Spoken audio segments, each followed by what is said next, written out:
Hello friends, welcome to AGM ரெசி விலாக்ஸ். இன்றைக்கி நம்ம சேனலில் ஈஸியாக சீக்கிரமே செய்யக்கூடியதான சிக்கன் சாப்ஸ் தான் பார்க்க போகிறோம். இந்த கிரேவி ரொம்பவே சீக்கிரம் பண்ணிடலாம். வீட்டுக்கு கெஸ்ட் எதுவும் வந்துட்டாங்கன்னா நம்ம அர்ஜென்ட்டாக உடனே இதை பண்ணிடலாம்.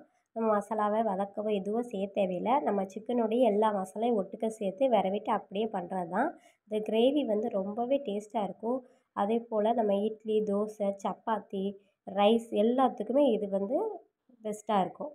இதே போல் கட்டாயம் நீங்கள் ட்ரை பண்ணி பாருங்கள். இப்போ நம்ம இந்த சிக்கன் சாப்ஸ் எப்படி பண்ணலான்னு பார்த்துடலாம். இப்போ சிக்கனை நல்லா கழுவி சுத்தம் பண்ணி எடுத்து வச்சுருக்கோம்.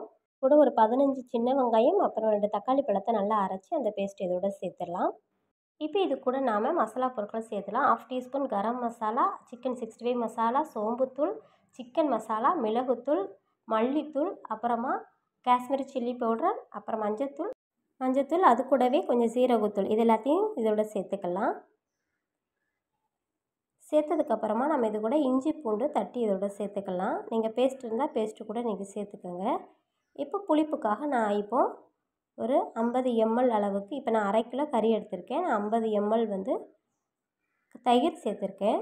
அது கூட கருவேப்பிலை சேர்த்துருக்கேன். நீங்கள் தயிர் இல்லைன்னா எலுமிச்சை பழம் இருந்தால் கூட சேர்த்துக்கோங்க. இப்போ அது கூடவே நறுக்கிய கொத்தமல்லி தழை இதையும் சேர்த்தாச்சு.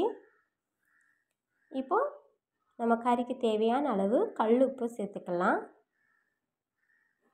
நீங்கள் உப்பு பார்த்தே சேர்த்துக்கோங்க. இப்போ நான் கறிக்கு தேவையான அளவு சேர்த்துருக்கேன். திருப்பி நம்ம ஓரளவு வெந்ததுக்கப்புறம் நம்ம உப்பு சரி பார்த்துக்கலாம். இப்போ எல்லாத்தையும் நம்ம மிக்ஸ் பண்ணி எடுத்து வச்சுக்கலாம்.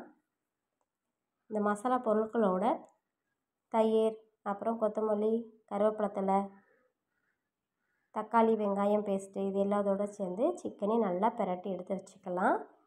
இப்போது ஒரு 1/4 டீஸ்பூன் அளவுக்கு ஆயில் சேர்த்துக்கலாம். சேர்த்துட்டு அதையும் கலந்து வச்சுட்டு ஒரு 15 நிமிஷம் நம்ம இது என்ன பண்ண போகிறோம்னு பார்த்தீங்கன்னா மூடி போட்டு வைக்க போகிறோம், ஊற வைக்க போகிறோம். ரவையும் ஊற வச்சுட்டா சிக்கன்லேருந்து ரொம்ப தண்ணி வந்துடும். அதனால் ஒரு 15 நிமிஷம் போதும். இப்போ ஊறிடுச்சு. இப்போ நாம் சிக்கனை வந்து நம்ம தாளிக்க ஆரம்பிச்சிடலாம். இந்த கிரேவியை வந்து நீங்கள் மண் பாத்திரத்தில் செஞ்சு பாருங்கள், ரொம்ப நல்லாயிருக்கும். வீட்டில் இருந்தால் பண்ணி பாருங்கள். அதுவும் இல்லாமல் இதில் நல்லெண்ணெயில் பண்ணால் இன்னுமே அதிகமாக டேஸ்ட்டாக இருக்கும். இப்போ நான் ஒரு 50 ml வந்து நல்லெண்ணெய் எடுத்திருக்கேன். சட்டி சூடானதுக்கப்புறமா நல்லெண்ணெய் இதோட சேர்த்தாச்சு. இப்போ எண்ணெயும் பாருங்கள் நம்மளுக்கு நல்லா சூடாயிருச்சு. இப்போ நம்ம மிக்ஸ் பண்ணி வச்சதான சிக்கனை நம்ம இதோட சேர்த்துடலாம். எல்லா சிக்கனையும் நம்ம இதோட சேர்த்துறோம். நம்ம நல்லெண்ணெய் பண்ணுறதா அந்த கொதியே நல்லா வருது. நம்ம செக்கில் ஆட்டின நல்லெண்ணெய் தான் சேர்த்துருக்கோம்.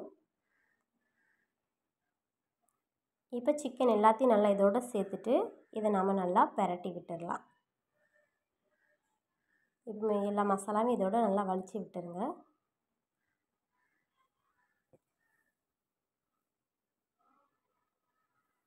சிக்கனை நல்லா எண்ணெயோடு நம்ம நல்லா பிரட்டி விட்டுடலாம். பிரட்டி விட்டுட்டு நம்ம இதை நல்லா வேக வச்சிடலாம்.